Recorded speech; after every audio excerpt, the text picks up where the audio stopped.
directed by William Wyler. This stars, this stars Margaret Sullivan as Louisa Gingelbuscher. She is an orphan who gets let out from a Budapest orphanage only to cause havoc in the lives of several men, played by Frank Morgan, Reginald Owen, Herbert Marshall, and Herbert Marshall's incredible beard. This is a film that was adapted by Preston Sturges from a play, played by Ferenc Molnár, a Hungarian playwright who had several of his works turned into films. It's a really charming film, but it was quite a tumultuous production for director William Wyler. So to talk about all of that, we are so lucky to have the son of William Wyler. He's a producer in his own right and a really good friend of TCM. So please welcome David Wyler.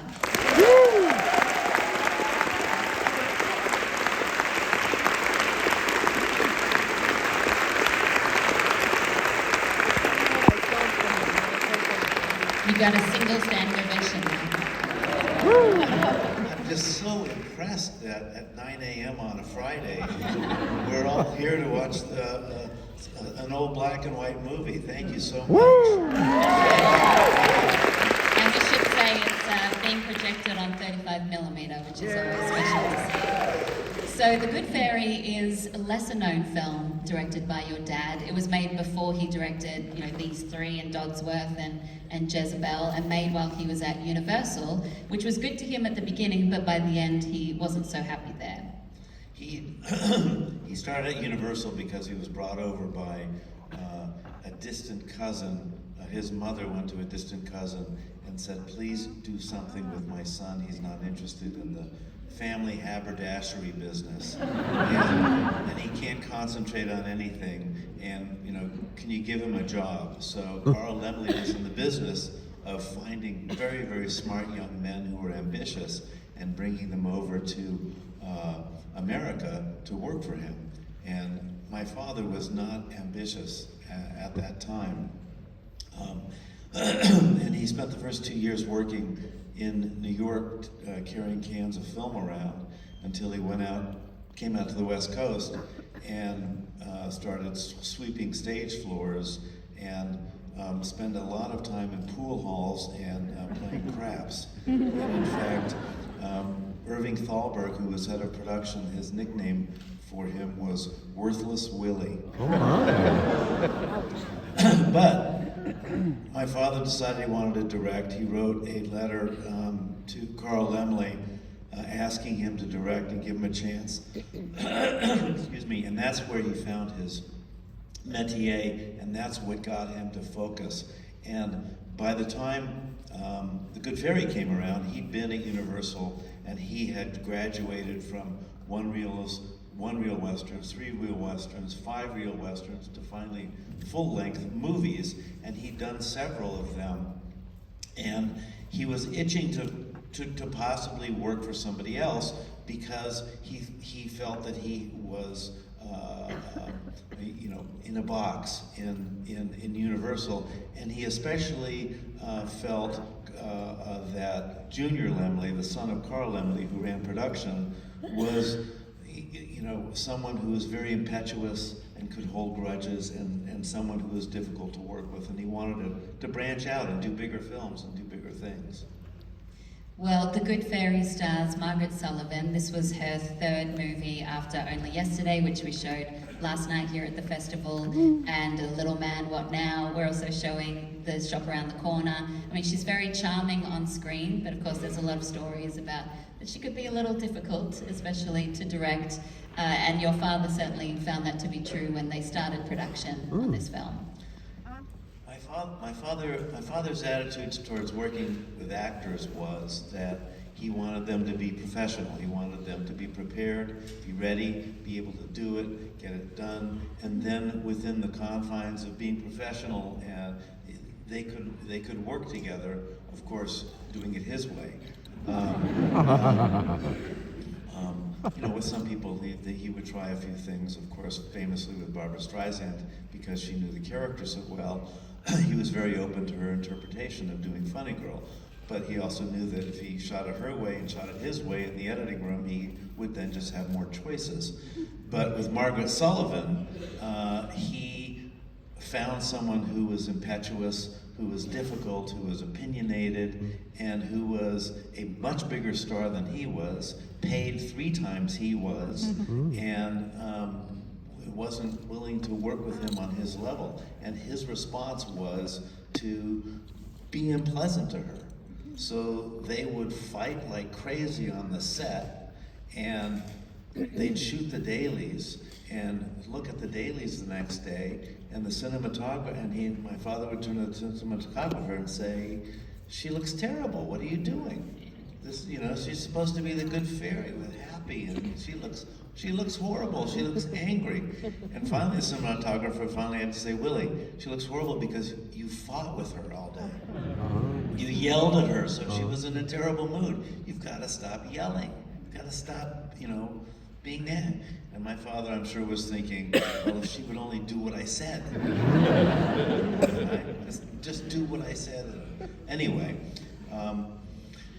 he was smart, and he took her out to dinner and tried to be nice to her, and they established a relationship that was much more convivial during the film, and it sort of progressed from there. Yeah, tell us what happened next. They went out to dinner, and then all of a sudden... They went out to dinner, and they talked about the film, and they found that they actually did agree upon a lot, and then they had some sessions working on the set where they were rehearsing and talking about things intimately, and he took her to an editing room and showed her some pieces, and they talked about how it was done, and they ended up finding each other super attractive and really falling in love, amazingly enough. And so the rest of the production went really, really well. She's happy and she's the good fairy. Yeah, they surprised everyone by going to Arizona and getting married, and they went to Arizona to avoid the 3-day wait in California. And as you said, it was really good for the production, but their marriage wasn't necessarily smooth sailing. I mean, I think there were some predictions. My father said that when they got married, it was just a horrible ceremony. They're in Yuma, Arizona. The judge is in his bathrobe and slippers. There's a radio blaring on the back. His wife's yelling at the judge from another room. He said it was just, it was a horrible wedding ceremony. So that might have been some kind of prediction. I don't know. So this was your father's first marriage. It was Margaret Sullivan's second marriage after Henry Fonda. What did your family think of this decision? The first thing was, saying her name's not Solomon. My wife's maiden name is Jane Solomon, so now it's Jane Solomon Wyler. And when I first introduced her to my father loved that her name was Jane Solomon, because he said that when he first introduced Maggie Sullivan to his father Leopold, who was hard of hearing, and this is in Los Angeles, his father took him aside out of hearing of Margaret Sullivan and said, "Villy, you did say her name was Solomon, didn't you?" "Sorry, no, Dad, her name is Sullivan." So they were married, I think, for about 16 months before they got divorced. Yeah, they got they lived on Copadora in a house, and people used to say next door that they could hear them fighting and throwing things at each other. I mean, really not good. And my father reached out later to Henry Fonda, who was her first husband, and Leland Hayward, who was her third husband, and they used to call themselves the Maggie Club. So they all went through her. Yeah, it sounded like it was very fiery. I was reading a quote from your dad. It was like, there were good times, there were adventurous fun, and then there was a lot of fighting. It was the meanest time of his life, and he called her that bratty broad. Yeah, they ended up hating each other and just arguing all the time and calling each other names. I mean, the most horrible relationship ever. So it was terrible. You know, directors and actresses, he should have known better. And your father ended up leaving Universal after making this movie, and it's interesting that at the time of their marriage, you know, he was kind of known as Mr. Sullivan because she was a bigger star than him. How did he take to that?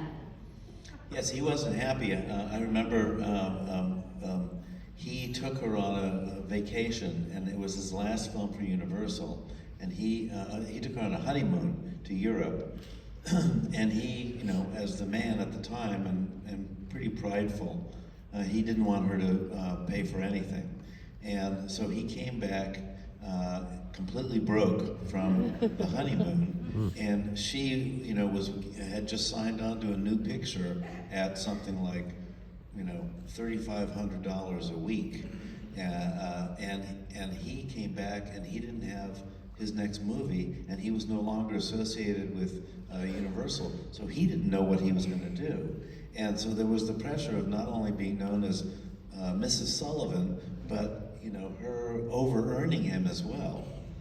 So then in a few short years, you know, he would become very well known and successful. Yes, but this was before, you know, men's liberation, when it was okay for women to earn more money. How dare they? So when you look at this film, what are your thoughts? Because it's quite a charming movie, and it's interesting to know that all of this was happening behind the scenes because you can't tell. You know, there was so much tumult, and the script was late, and Preston Sturges was on the set every day rewriting, and they went over budget and over time, and people were unhappy about it, and it's amazing that it turned out to be sort of a sweet movie.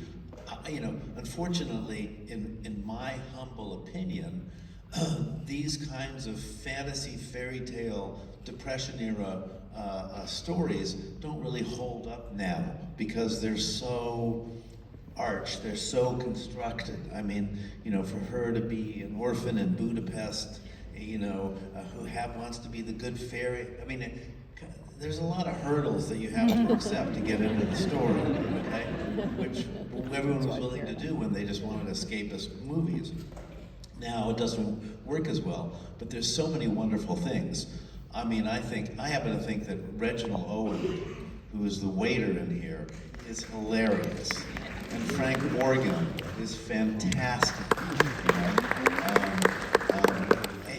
And the whole, you can see the whole interesting Wyler signature by how he sets the scenes where the people interact in the scenes so that you, the audience, can think about what they're thinking and what they're responding, versus doing close-up and close-up and close-up and telling you what to think and what to see. So you can see that. This movie was also a big stepping stone for him to major success, because after he did this, he did another comedy called The Gay Deception, and The Gay Deception was seen by Sam Goldwyn, who hired him on a 7-year contract where he did much, you know, more impressive films. So that was really a step on his career. This was really a step on his career. And finally, the one thing I like is William Wyler is not known, you know, generally for comedies.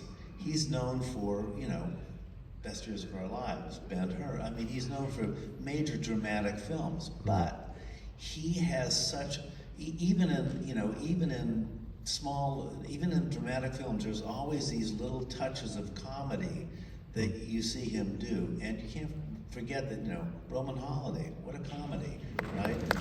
He had such a good sense of humor that he could bring out. It's a wonder to share the comedy with all of you. Thank you for all coming. Yeah.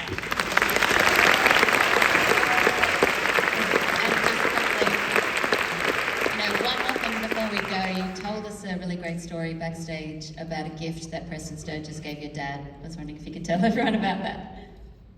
So, I inherited, you know, things that my father got, and he has got a series of books, you know, by people that he worked with. And he has a book of a Preston Sturges play from 1946 or 47. It's not something my father did. It's just a book that Preston Churches gave him as a friendly memento because they liked each other so much.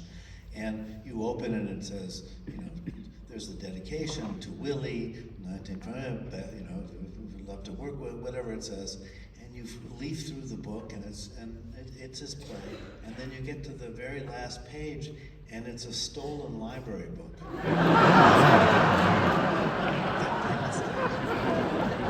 Fantastic. Well, I hope you all enjoyed The Good Fairy, and please